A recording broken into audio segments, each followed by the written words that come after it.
Querido profesor, queridos compañeros, tengan ustedes muy buenas noches. Yo les voy a hablar sobre las alteraciones bioquímicas de la enfermedad renal. Primero les voy a dar un alcance de lo que es una alteración bioquímica. Las alteraciones bioquímicas, como su nombre lo dice, son alteraciones en los niveles de moléculas y microorganismos más implicados en el exceso de oxidación e inflamación en el organismo, que van a conducir a la manifestación y persistencia de patologías crónicas estrechamente relacionadas con los factores externos causales y las alteraciones genéticas causales. Ahora, ¿qué es una enfermedad renal? La enfermedad renal crónica se define como la pérdida progresiva de la estructura y la función renal. Es asintomática en etapas iniciales, pero si el daño es muy severo, los riñones pueden dejar de trabajar y llevar una insuficiencia renal y es más, puede llegar hasta una mortalidad cardiovascular prematura. Si sus riñones están fallando, se tiene que hacer un tratamiento de diálisis o un trasplante de riñón para sobrevivir. Ahora, ¿cuáles son las funciones principales de los riñones?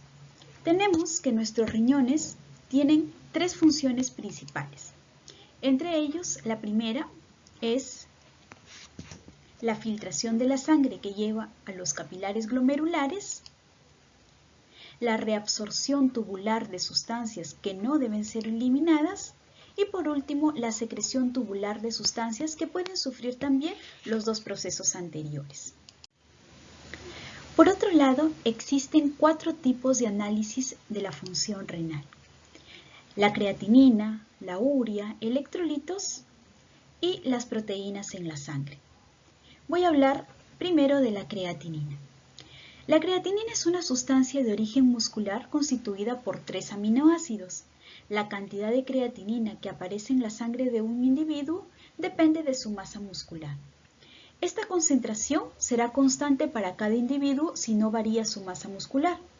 Si hablamos de valores de referencia, podemos decir que en las mujeres tendría que ser de 0.4 a 1.3 miligramos sobre decilitro y en los hombres de 0.5 a 1.2 miligramos sobre decilitros. La creatinina sufre una filtración glomerular, pero no se reabsorbe y su secreción tubular es mínima. Según esto, el aumento de creatinina en sangre indicaría un gran recambio muscular, bien patológico porque el músculo se está rompiendo, o bien fisiológico si el individuo presenta una gran masa muscular, como es el caso de deportistas. Por otro lado, el aumento de creatinina en sangre puede ser debido a una mala filtración glomerular y se valora con la determinación de creatinina en orina de 24 horas, estableciendo una relación existente entre esta y la concentración de creatinina en la sangre. Este parámetro se denomina aclaramiento de creatinina. Sus unidades son mililitros sobre minutos y lo valora la filtración glomerular. El valor normal de aclaramiento de creatinina oscila entre 100 y 130 mililitros por minuto. Su disminución indica que el glomérulo está filtrando menos de lo debido, mientras que su elevación indicaría una filtración anormalmente elevada. Ahora, la urea. Es la forma no tóxica del amoníaco que se genera en el organismo a partir de la degradación de proteínas provenientes tanto de la dieta como del recambio fisiológico. Debido a su pequeño tamaño, presenta una reabsorción y secreción variable en el túbulo renal acompañado al agua. Los valores normalmente observados en sangre para un individuo en ayunas debe ser de 0.1 a 5 gramos por litro. La retención de urea en sangre refleja el mal funcionamiento renal. Globalmente, aunque se ve afectado por la dieta rica en proteínas por el funcionamiento hepático y también por los estados catabólicos. Además, en el túbulo, la urea acompaña al agua, de modo que si la diuresis es elevada, la excreción de agua es mayor y por tanto se eliminará la urea. Por el contrario, si el sujeto presenta diuresis baja, deshidratación, hemorragia, insuficiencia cardíaca, insuficiencia renal, etc., va a aumentar la reabsorción y por lo tanto la concentración de urea en sangre será elevada. Ahora, los electrolitos. ¿Qué son los electrolitos?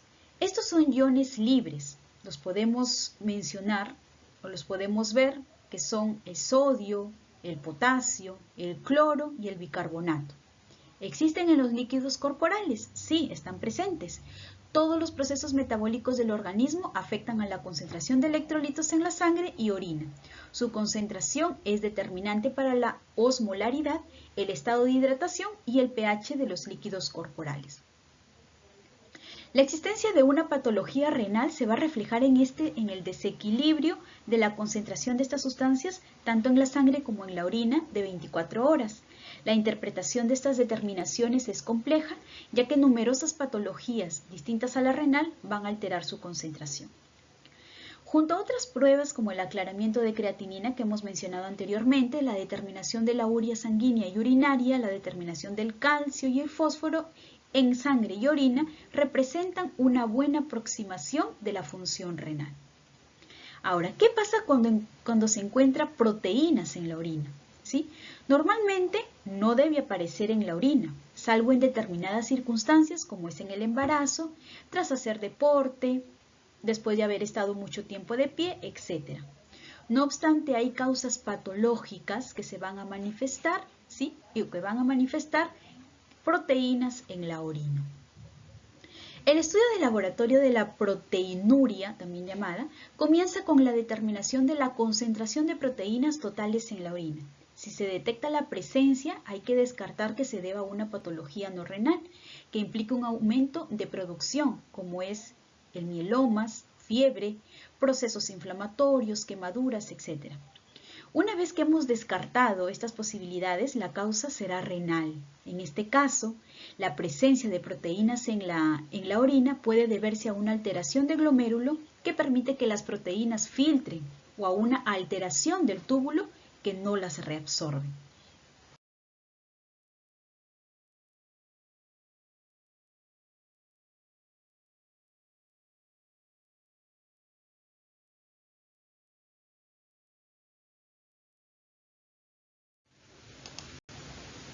Podemos apreciar aquí la acción de la creatinina en el músculo, la urea que es sintetizada por el hígado y eliminada en gran cantidad por el riñón. Aquí un balance de lo que es los colores de la orina, de acuerdo a cuánto es la salud que tenemos en nuestros riñones. Y aquí pues podemos ver que cuando la orina es espumosa, pues podría indicar un exceso de proteínas. Y los líquidos y electrolitos. Nos preguntamos, ¿está relacionado el cáncer de riñón con la insuficiencia renal? Algunos estudios demuestran que hay una relación entre el cáncer de riñón y la insuficiencia renal. Esto quiere decir que las personas que padecen una insuficiencia renal pueden tener un riesgo alto de padecer cáncer de riñón. Algunas de las razones son diálisis a largo plazo y los medicamentos inmunosupresores. Ahora, por otra parte, alrededor de un tercio de los 300.000 sobrevivientes de cáncer de riñón en los Estados Unidos tienden a desarrollar una insuficiencia renal. Esto es debido a la cirugía que les hacen para extirparles un riñón entero o también a los medicamentos para enlentecer o detener el crecimiento de cáncer. Les daré algunas pautas de cómo reducir el riesgo de cáncer de riñón.